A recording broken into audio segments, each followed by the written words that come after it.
एकची एक फाईट चांगली होती म्हणून त्याला चॉईस केली.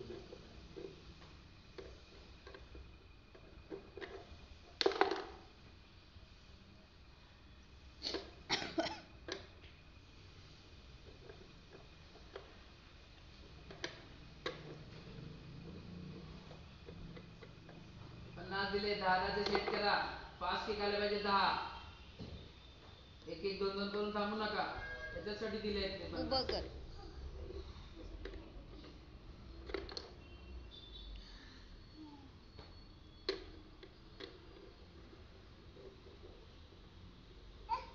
कर ना, बरोबर करतेस. घे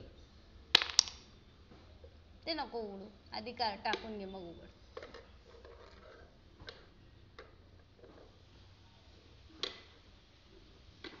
जसा जसा तुमचं आता 14 मध्ये खेळणार आहे बरोबर ना. 14 कम्प्लीट आहे ना, मग अंडर 15 मध्ये खेळणार आहे. जसं जसं येत जातं ना मोठ्या मुलांचं फाईट बघा मग तिकडे जाऊन किती हार्ड होतात. तुम्ही प्रॅक्टिस कमी करताय. तो गोल आहे ना बाळा, याला थ्रेड्स आहेत ना. मग कशात जाणार. तुझा हात आहे त्याच्यात.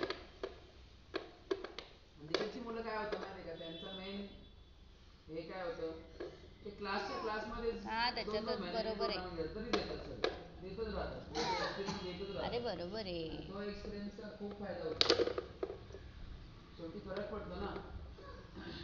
समजा तू शाळेच्या फंक्शनला वर्षातून एकदा स्टेजवर जातो बरोबर, आणि दुसरा एक सगळेच अटेंड करतोय सगळीकडे, महिन्यातून एक अटेंड करतो. कॉन्फिडन्स कोणाचा जास्त असणार, साहजिकच.